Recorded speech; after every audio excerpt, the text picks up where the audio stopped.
Hey guys, Kevin Cage back with another cryptocurrency update. Hope all is well. Just want to kick things off and try to keep this video around the 10-minute mark as a personal challenge. So to kick things off, guys, I want to preface with Ripple and R3 kind of looking at the similarities between their offices. I know there's many conspiracies, whether RippleNet is designed for kind of low value payment systems, which I personally believe in higher volume, of course, over time. And then R3 can handle more of capital markets, trade finance, high value payment systems, okay?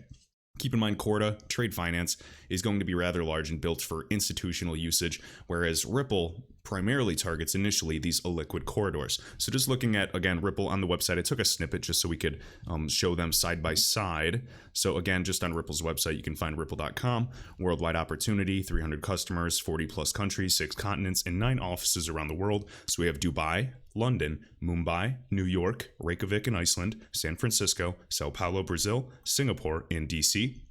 And when we go right here, we can see, again, R3. So if we start at the bottom, we'll actually see a lot of similarities, whether it's, obvious regions or, many similar customers and financial institutions. I just found it to be interesting. And when you tie in together, of course, the initial lawsuits and the settlements that we do not know and how much XRP R3 actually settled upon, remember the original offer was 5 billion XRP at a discount. So I'm assuming, and this is a big assumption, so bear with me and you guys can totally disagree, but whether it was 5 billion XRP or, maybe they settled on 2 billion at a different type of discount, I'm assuming that R3, for Corda specifically, is holding, give or take over 1 billion XRP. Now, that is just my opinion. That is my speculation. They might not have any XRP. So again, that's for you guys to decide. That's just my personal opinion for what it's worth.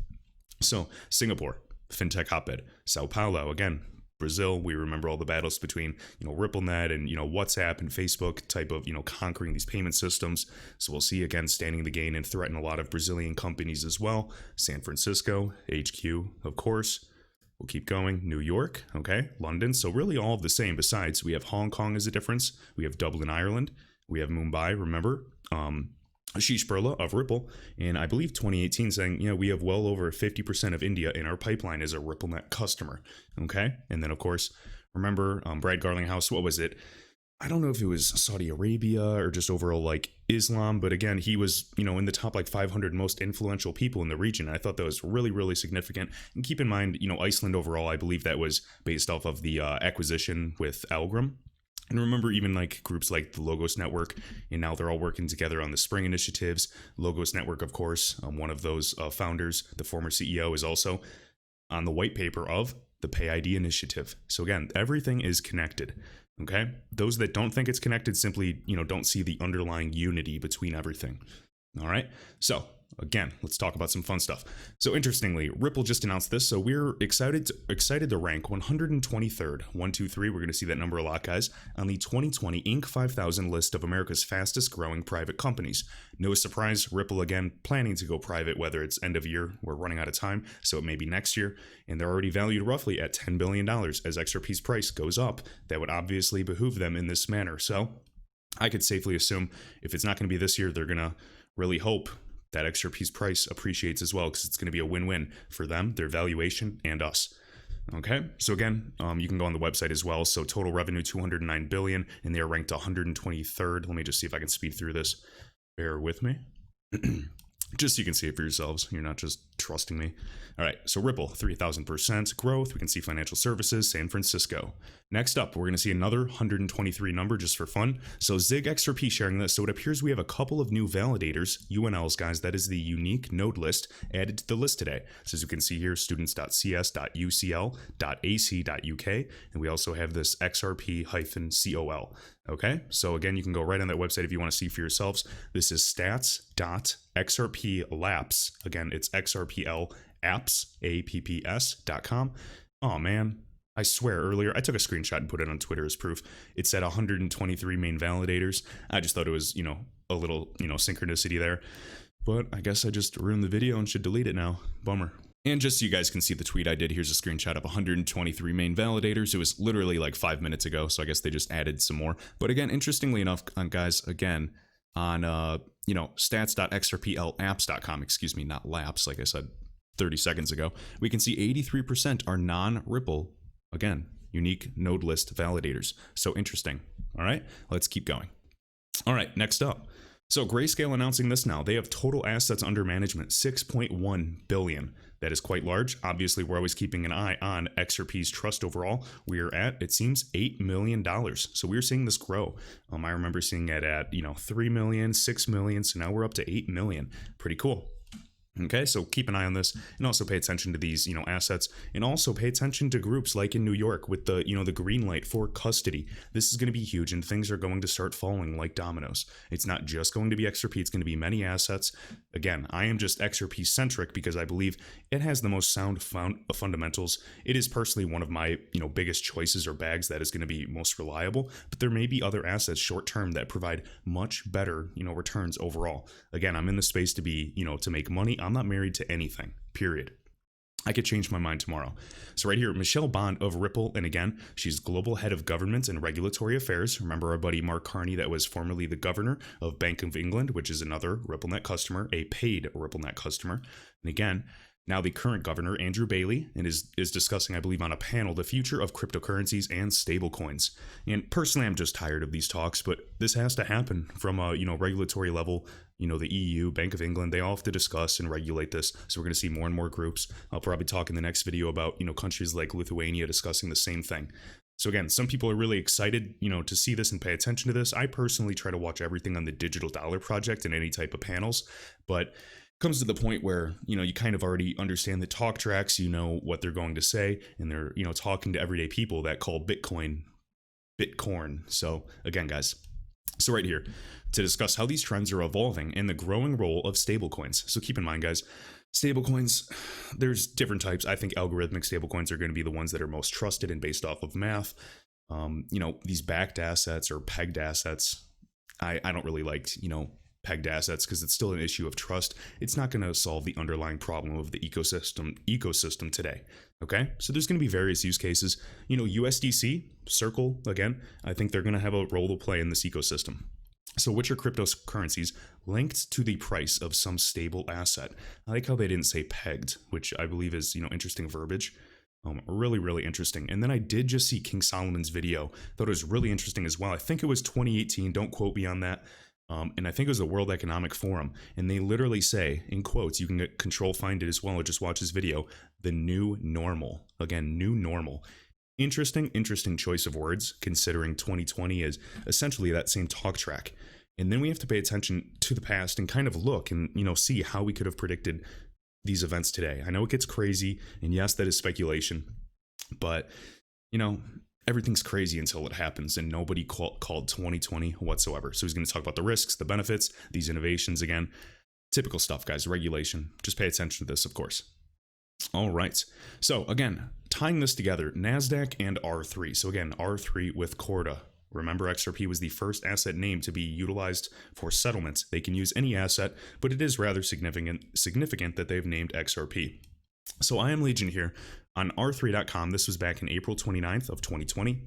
NASDAQ to collaborate with R3 on institutional grade offerings for digital asset exchanges. Now, when I see NASDAQ, I'm also thinking of, ICE, behind, kind of the owners of them, and then also Backed. So again, these connections go deep. Think about the people, the board of directors, who's connected with all this. You can also talk about, the recent acquisitions and spreading between, R3 and SBI and Mitsui, all of these groups. And then also think of the actual board of directors, the committee, people that are related, and also the same type of, board members on Swift. It's absolutely astounding, okay? SBI holding a majority share or a good portion of both R3 and Ripple as well. So it goes really deep, guys. And yes, I'm not going to say, this one reason is the reason I buy XRP or speculate that this asset class is going to explode. It really is just, a combination of all of this. And again, this is just data. We're gathering information. If you are simply blindly throwing money at something, yeah, that's completely gambling. But to improve your odds, you gather as much knowledge and data behind it with knowledge, and and that's investing. Okay, so I'm going to kind of speed through this again. London, New York, we have offices there as well. No surprise. So NASDAQ, the architect and provider of the world's most widely adopted market infrastructure, technology, and services, has entered into a long-term, keyword long-term, non-exclusive collaboration agreement with enterprise software firm R3. Again, R3. Think Goldman Sachs, think the Lehman Brothers, think Wall Street getting their slice of the pie of DLT, period. So as part of the cooperation, Nasdaq's market technology business will leverage R3's enterprise blockchain software, Corda. That's what I care about, guys, along with professional services and support in building full lifecycle solutions for digital asset marketplaces. By tapping into Corda, they can bolster its broader platform and partnership strategy in order to support new institutional grade assets, utilizing Corda Enterprise to manage the complete asset lifecycle, again, 24/7, 365. Boom. Now, right here, Chief Revenue Officer of R3, Kathy Minter, again, talking about financial institutions becoming increasingly aware of the huge potential for servicing the need of digital assets. Everything will be tokenized. There's going to be a plethora of benefits. I mean, the coolest thing, if you guys, understand blockchain, keep in mind that's a subset of DLT. You cannot, once data occurs really and is already confirmed, it is virtually impossible to reset that data. Like, truly, this is going to create trust. This is going to create, data with true integrity. This is the future. And we're going to look back, 10 years from now and say, I can't believe we waited so long to make this switch. And again, we're busy. There's many other things happening, but this is one thing that I think a lot of people that choose right or choose correctly will make a lot of money from. Okay. So together with Nasdaq, we will provide a world-class platform. So same thing, guys, accelerating the growth of these markets and others around the globe. And then right here, Johan Toll, head of digital assets market technology at Nasdaq. This collaboration is another important milestone, continuous development of technologies, again, creation and growth of dynamic, trusted digital asset marketplaces. Again, they have to be entirely regulated for these financial institutions, again, to trust. And I really want to know, more of these tests and type of sandbox environments that they're testing in. Again, ecosystem partnership strategy, allowing us to harness the power of scalable design and a new level of interoperability. All right, Bitcoin, what are we looking at? Best case, what? I mean, nowadays with the fees in 2018, Bitcoin with fees was roughly $37 with transaction fees. Maybe 7 transactions per second. Ethereum, 25 transactions per second. I mean, we talk about Visa, and Visa can potentially scale as high as 65,000 transactions per second. And interestingly enough, guys, remember, Ripple on their website made it a point to say that they could scale through the same throughput as Visa at 65,000 transactions per second, TPS. So found that to be rather interesting. All right, so again, already talked about the offices, talked about Ripple's offices, and last but not least. So again, guys, I believe the bull run has been here for quite some time. It's been on the tier 3, tier 4 tokens. We've been noticing it in certain assets like, Lend, Fetch AI, and a lot of them are starting to bubble up. Bubble up. We're looking at assets that have already gone up 300% to some even 2,000%. And some of the assets you might be holding, you're starting to lose faith. You're tempted to hop. You're, tempted to sell at the very bottom of your personal fractal and go in and trade at something that's already reaching new highs.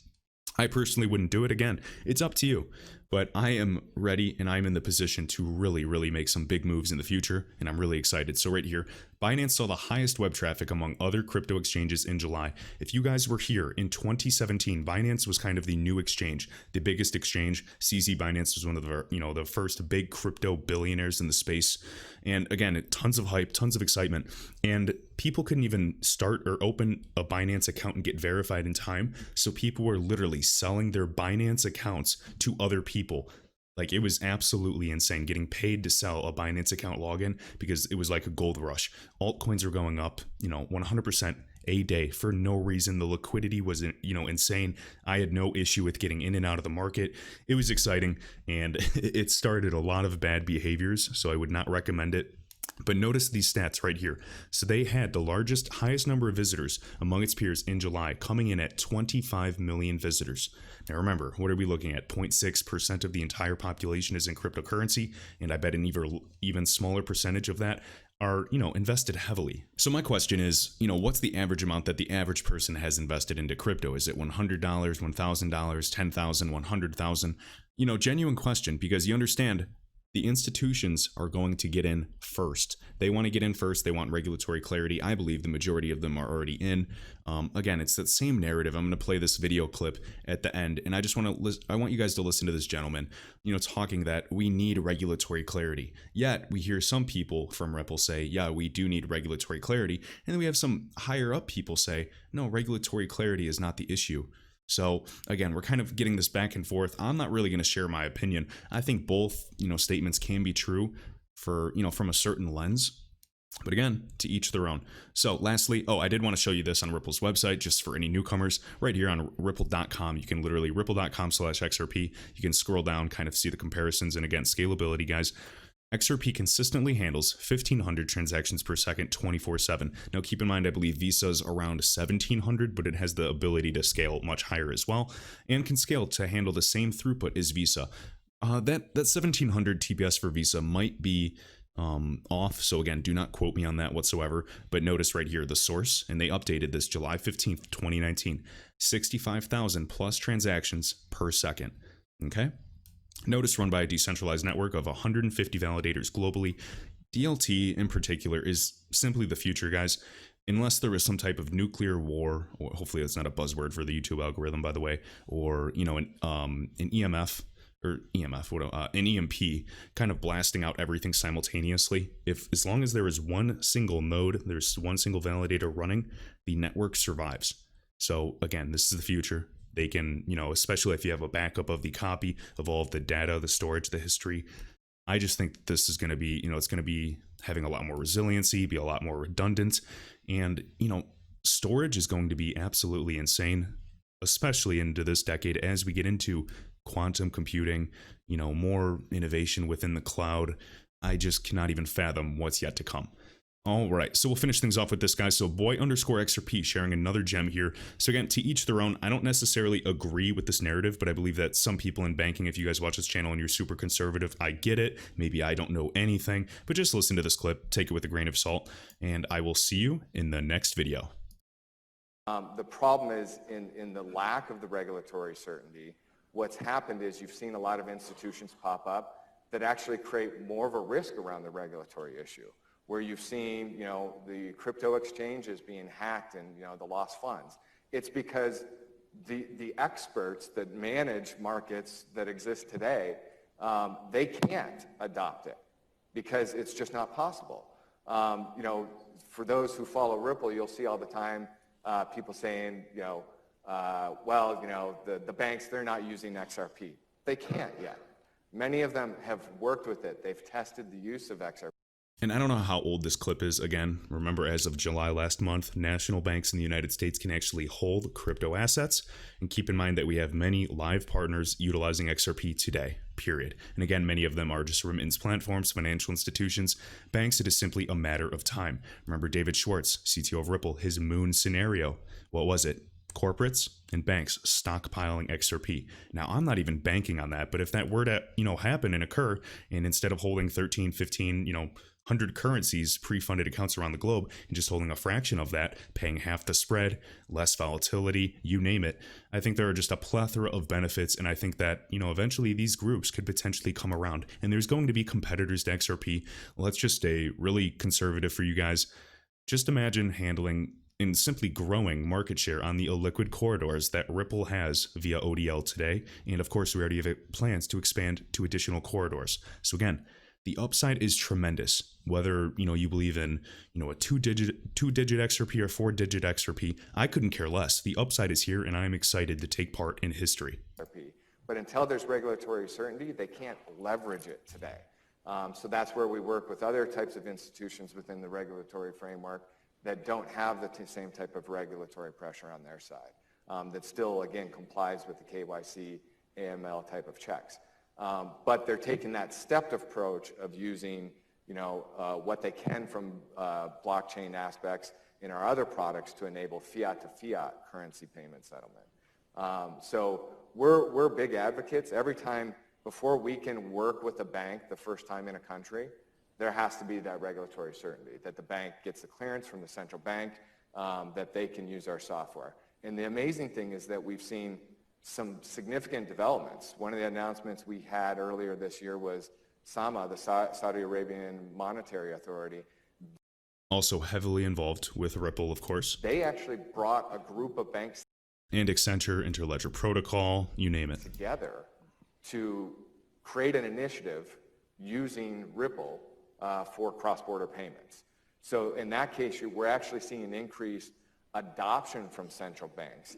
And one of the And keep in mind, Ripple is already working with 40 to 50 central banks. This is not conspiracy, this is fact. Now, the question is, and where the conspiracy lies, is to what degree? Is it merely just a consultant-like role to build, central bank digital currencies? Well, guess what? If you guys have been in this ecosystem and you're intelligent, you understand that CBDCs still need to utilize a bridge. And again, they're experimenting on DLT. What type of protocol are they going to build? Are they going to use in-house governments? They do not innovate. They do not have the funds. They adopt. Okay, so they're going to be leveraging and partnering with private companies. Well, who are some of the biggest private behemoths we know of today? Well, just to, two that come to mind are R3 and Ripple. And my bet is that those two, and of course groups like Accenture, are going to play a role in this ecosystem. To what degree? That is the big question. Amazing things when we talk to different companies and prospects is if you look at our adoption is absolutely east to west across the globe. And I like that. And remember, in my previous video, so he said adoption is east to west. What did I talk about with Huobi and that DeFi alliance, guys? Decentralized finance. I know when you're looking at price day in and day out, XRP 20 cents, XRP 30 cents, your portfolio swings 10%, 20%. I get it. But you have to remind yourself, what is really at play here? This is much more than just making money. This is a transfer of wealth. This is a literal shift between paradigms. Like, this is a new paradigm. I know that word is cliche, but that's not even sufficient, and it still undermines what is really occurring right here.